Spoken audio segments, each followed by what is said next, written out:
super excited because we're coming in hot on our 3rd anniversary next month. It's snuck up on us.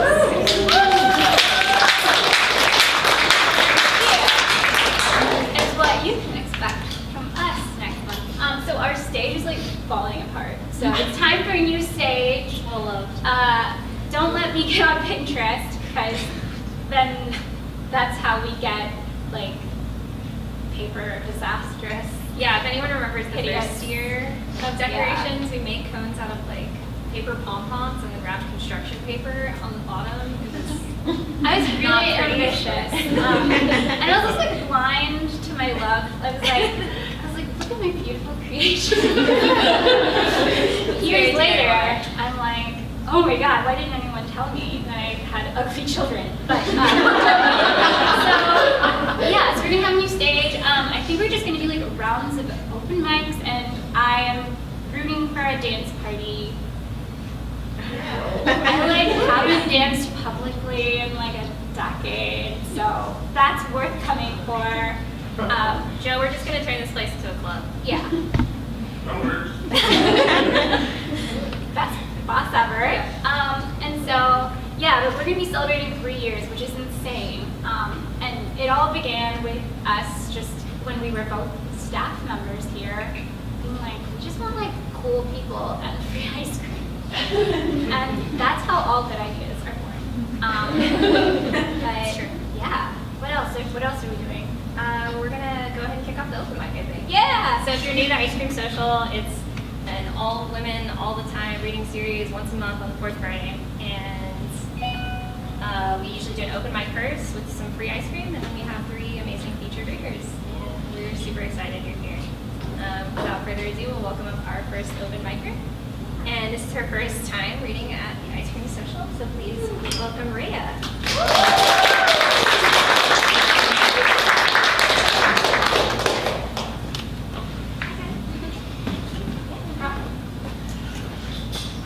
I was going to dance, but it doesn't. Dance in a chair. Oh, yeah. Give me the I'm good at chair dancing. My name is Rhae Camdyn, and in October of 2013, I had a cerebral aneurysm and I survived. But I couldn't do numbers anymore. So I decided to give into the muse. I'd always thought up bedtime stories for the kids because I thought the other books were lame. And my bedtime stories consisted of a dragon who was not socially acceptable and his favorite little boy and their adventures. My first book is a male-male romantic comedy, We're Shapeshifters, and the people in Waxahachie, Texas will never love me again or let me through the doors. The name of the book is 3 Days in Jackass Flats. And if you've ever wondered about those little towns that are off the highway, well, that's where this comes from. This is one of those little towns, and these are all those creatures. I hope there's nobody that has virgin ears because I cuss like a sailor.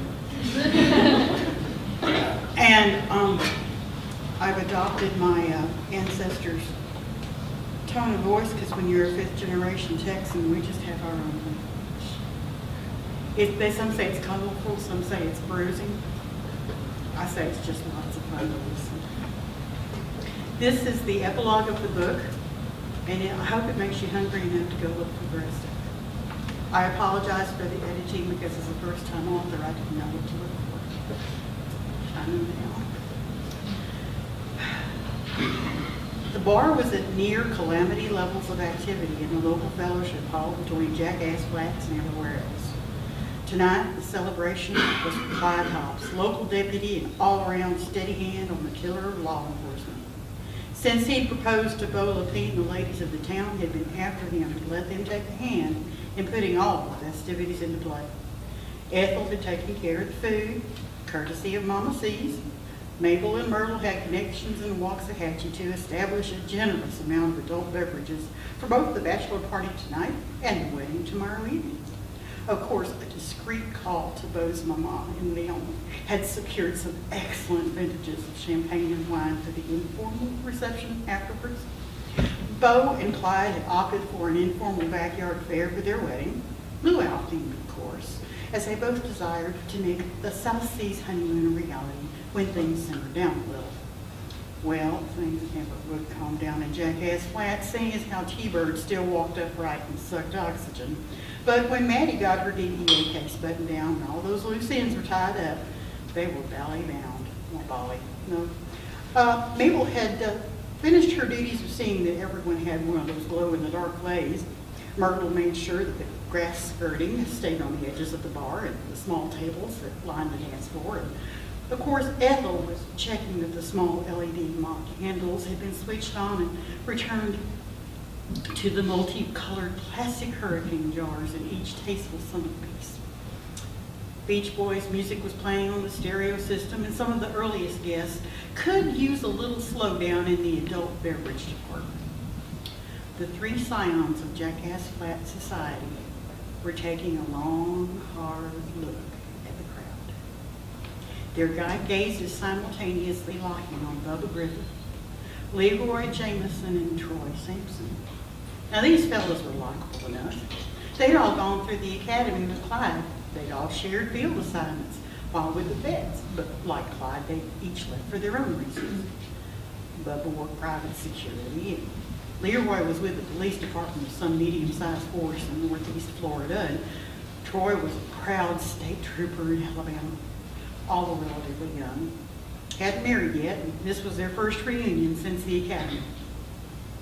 Ethel's mouth was a thin, tight line that foretold of direct action with a cast iron implement upon the personage of the offender. Both Mabel and Myrtle wore looks that reinforced that sentiment. Do you think he kisses his mama with that mouth? Ethel asked of her companions. Well, if I were his mama and I just heard what I'd heard, I'd have slapped his lips clean off his face and sewn that pie hole shut with canvas thread. To speak of our sweet boys as fags and queers, well, I never. Myrtle established with a dry note to her voice. Mabel was tapping a finger on her chin. Never wanted to get mad when getting even was a much better plan. Ethel, she asked, do you still have those sleeping pills the doc gave you for insomnia last year? You mean the ones that had me hallucinating flying rainbow fish and neon hopping spiders? Oh, hell yes. I figured if I flushed that mess down the drain, something 6 foot tall and gruesome would show up on my doorstep asking for the number for a moment of my time. I'm too young to doubt about a bit more fun. Mabel smirked, an evil thought decorating her face. Do you think it'd be too much trouble to go home and fetch him back? Ethel caught the direction of the wind and beamed. Why, Miss Mabel, I just happened to have them in my purse. You just never know when someone might get all unfriendly at the diner, and a little bit of the atomic powder pacemaker is called for in a nice cup of coffee. Without missing a beat, Mabel turned to Myrtle. Sis, do you still have that box of clothes to take to the ladies' shelter? I'm thinking of Berta White's donation. They should be large enough to work. Myrtle was not quite in the same frame of mind. Mabel, what on earth are you talking about? Berta was a hooker, and all them clothes are... Mabel let a sweet smile grace her lips that didn't quite match the evil twinkle in her eye, and Myrtle almost snorted a laugh. Well, ladies, we do have arrangements for them to sleep at Jesper Ketchum's summer house in town. And the high school football team that Clyde helped me to coach is here, every last one of them. Ethel looked at Mabel and with a slow, sly grin, nodded her head towards the bar. I think it's my turn to pull drinks. Ladies, please line up our team a truck. I think it's time to cut the unneeded and unwelcome attendees from the invite list. Bubble, Leroy, and Troy were all seated at the same table, all equally inebriated and mouthy, each trying to stop the last insult directed towards Clyde and his intended marital partner. Didn't anyone ever show that boy how to stunt train a heifer? I mean, if he wants a warm ass, he should know where to get it without having to make an embarrassment of himself. Leroy mouthed. No, Bubba interjected. Don't fuck it so much better than just stand there. Troy was not going to be rivaled, and he threw out, oh, hell, fellas, there's any number of critters you can roger if you need to fuck without entanglements. Now, you notice I didn't say anything about his marrying another dude. Hell, fire, I'm not even sure we should show up in case the wedding makes God just decide to light up the place with his holy lightning. Ethel shows up out of the crowd with a small tray of drinks. Hey, fellas, I thought you guys deserved a special bit of hospitality, so I made y'all my famous Harry Berry lemonade, and it's on the house. Now, y'all be careful. It's got a touch of, and she leaned forward. Lowered her voice so they all leaned in. I'm sorry. It's got a touch of local moonshine. She bent forward to show just enough cleavage to keep their attention as she placed 3 tall glasses on the table. "Why, that's right friendly of you, ma'am," Roy commented as he took the glass and allowed a long, deep swallow to empty into his mouth. Ethel watched knowingly as the slight burn of the liquor hit the back of their throats and complemented the sharp flavor of the lemonade. Before they got to the sweetness of the macerated blackberries at the bottom, they slightly missed the taste. Bubba was the next to chug down a healthy swig of the offered drink. "Oh, Lordy, that's so good it nearly makes my tongue slap my brains out." "Careful, fellas. That mixture's high-octane fast burn," Ethel grinned tightly. Ethel saw that Troy didn't say a word. He just picked up the glass and guzzled the whole damn thing. When the blackberry slid into his mouth, he chewed its sweetness, and Ethel knew he'd caught just a touch of the bitter back taste. She mentioned to Troy, "Oh, he must be tasting the harsh brew of that moonshine." Had he looked behind her, he'd seen the dozen or so members of the Gray Coyotes varsity football team, all lined up with grim determination and purpose. Instead, Ethel observed Troy as he felt the urgent need to just let his head roll back. Shortly before his eyes followed suit, Bubba punched Leroy in the arm, motioning toward Troy. "Look at me like, wait, couldn't have drunk more than 2 ounces moonshine in that drink, and he's out like a milk-drunk baby." Bubba slurred the words, drool starting to slide out of the corner of his mouth. Ethel raised her hand, motioning for the fellas of the team to move forward as Leroy thought that particular turn of phrase to be hysterically funny. But Ethel knew he was going numb. His body slumped to nearly fall into the chair. With an ordered precision reminiscent of a military operation, Ethel had the members of the football team lift the 3 unconscious guests and arrange them in the back of a borrowed pickup truck. "Okay, fellas, listen up. Y'all deliver them to Jesper Catchin's summer house. Just pull around back into the alley. Doors are open and beds are turned down just off the front parlor. We'll be following you into town, I thank you kindly, and I'll make sure your mamas know what you did here tonight." Inside the dance hall, Mabel and Myrtle made their excuses, put their responsibilities into the hands of the younger matrons, grabbed their purses, and headed off for Mabel's small truck. Ethel spoke up to one of the younger fellows from Mama C's as he stepped up to handle the bar for the rest of the evening. She had one more chore to handle as she grabbed a bag of trash with empty cans from the party still going on inside. Ethel grinned and then grimaced as she turned the key on her truck and followed a small entourage heading back into Jackass Flats.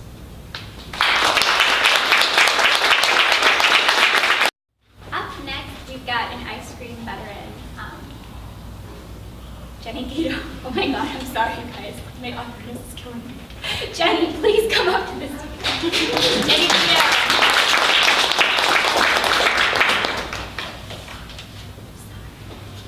Fine, I don't even know what you did.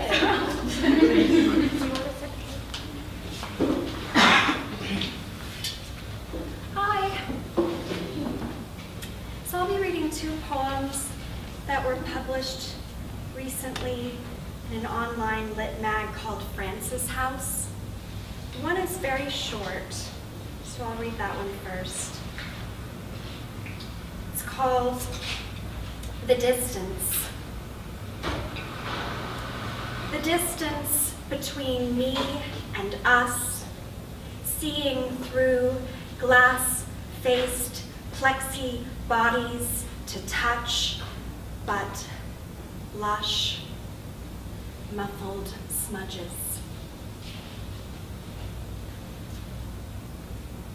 And this next one is much longer, and I think it deserves a little bit of an explanation to kind of enhance your listening. It utilizes the metaphor of the tabula rasa, and it's a coming-of-age poem for myself. And instead of writing from my perspective, I actually write from the perspective of the blank page in each stage of my life, in each stanza. So you might want to, maybe you can guess what each blank page is. The title is called Blank Page.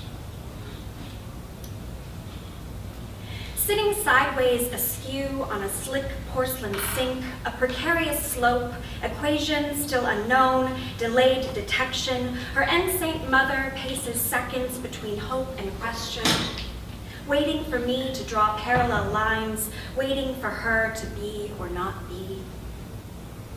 White walls, whitewashed within reach of sticky palms, still small like paws, clasping on, clapping out crayon dreams, crawling along unmarked seams, scrawling behind illegible lines. Mother sees Pollock in her plaything, hasn't the heart to swipe her streaks clean. Who pines between lines, hugged by skin self-bound, sheets of laced space where she learned to sound out half-spelled words from her half-shaped heart for half-made men, who couldn't say her yet, even if she tried speaking then. Why she looked up, riding along night's face, at friends' crack-necked pace, pressed close at every turn against the dim gleam of my reflection. She wished stars staring my direction, wondering who she might be someday, wondering where we might meet some way.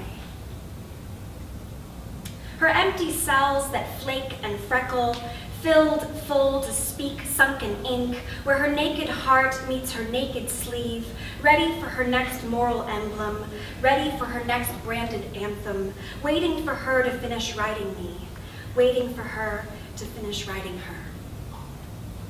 Thank you. Jenny's a woman of many talents. I just want to say, because it's graduation season, congrats again on getting your nursing degree. So our next open micer is another beloved ice cream social regular. Please help me welcome Aneesa.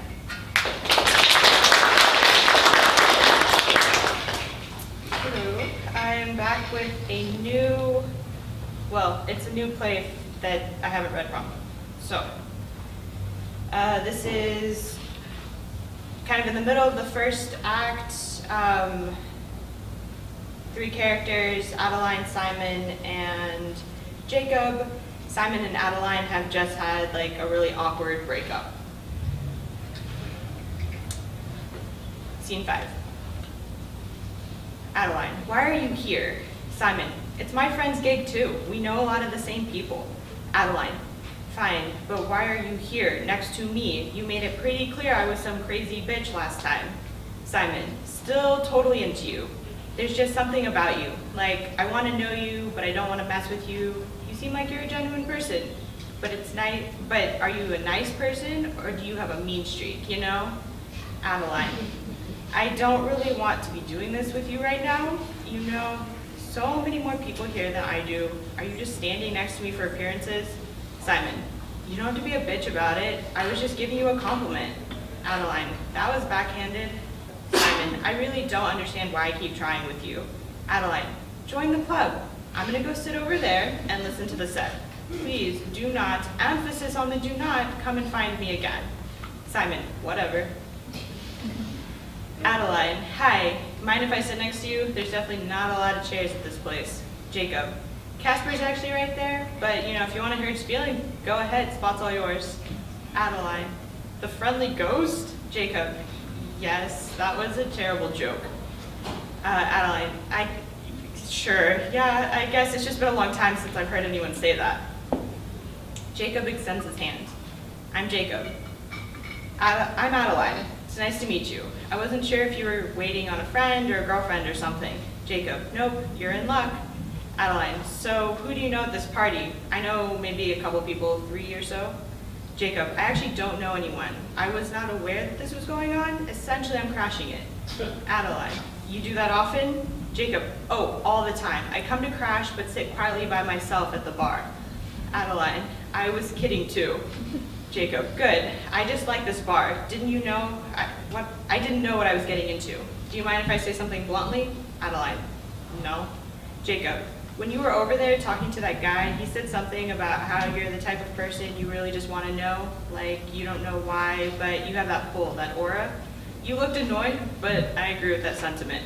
Adeline, thank you. It's weird you're bringing that up in a conversation that you were eavesdropping on, but I'll take it as a compliment. Jacob, you should. It's a little strange, but what's someone at a bar supposed to do when they're on their own? Adeline, now I get to ask my blunt question. What are you doing in a bar downtown by yourself? Is it a good way to pick up women or men? Jacob, just getting it in there, aren't you? I was supposed to meet a group of friends for a night out. Nothing crazy, no hitting on women, just some good friends hanging out. So what happened to them? They texted while I was on my way here, and they were invited to some house party that one of my exes was going to be at. I figured it was safer to stay at this bar and people watch than try and deal with that mess. I'm glad you came when you did. The people here are super boring tonight. Adeline, was it recent? Jacob, what recent? Your breakup with your ex. I mean, it was 4 months ago, but she texts me when she gets drunk, so there's that.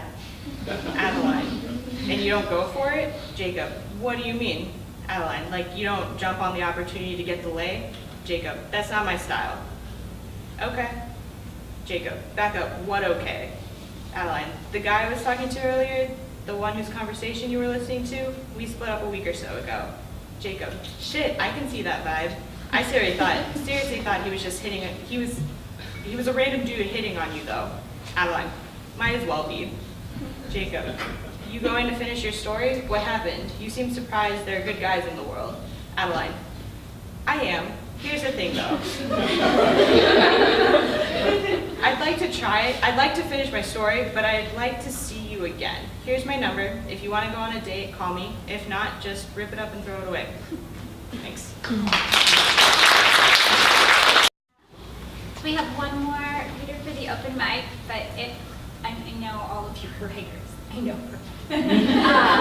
Just feel free to send me psychic vibes. I will promise I'll pick them up. Or you can just sign up for the open mic back there discreetly.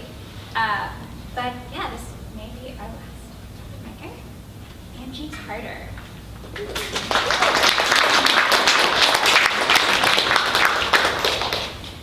Hey everybody, I'm Angie, and thank you for bringing breakup, because where I'm going to. This is me talking to you guys. So this is titled, I Just Keep Living. Here I sit, bleeding, pulsating, hemorrhaging. I know I should be thankful. I've got those words in my head, but there's such a disconnect between that and my reality. I've wailed and wallowed for the better part of a year, soaking my pillow with tears, railing on my steering wheel, exposing all of my brokenness and vulnerability to my close friends. You know what it's like? Have you seen Iron Man? Of course you have. You're an American, right? Well, even if you haven't, maybe you've at least seen the image of Robert Downey Jr. and the glowing circle in his chest. Well, he got that way because of an explosion that left shrapnel coursing through him. Millions of tiny, spiky, broken fragments that left on their own would kill him from the inside out. But that wasn't where his story ends. He had an intervention, a wise, old, mechanically, biologically minded genius who crafted a survival mechanism. It was makeshift and raw, yet it did the trick. It kept Tony Stark alive. Well, here I am, so identifying with the feelings of shrapnel floating and flying through my being. Why must I go on when all that I've loved, ever wanted, has been ripped from me? And yet I'm faced with a new day. Go to work, drop the kid off at school, pay bills, one foot in front of the other. So I ponder about these bootstraps we're all supposedly having. I wonder what it's like to pull myself up by them. And that's where I focus, my feet. Where my feet touch the ground. Where my reeling mind isn't the dictator. Where I live out my new truth. I don't understand. and I trust. I let go of all that I think that I know, all that makes sense, all that matters, how I define success. I've struggled for a dang long time with the concept of let go and let God. I have felt it, but I couldn't find where that decision lied, that I could actually let go. For me, turns out it was at the end of my cycles of tears, when I decided I've annoyed myself enough at still being here. So I sit, I breathe, I invite my God in, and I trust.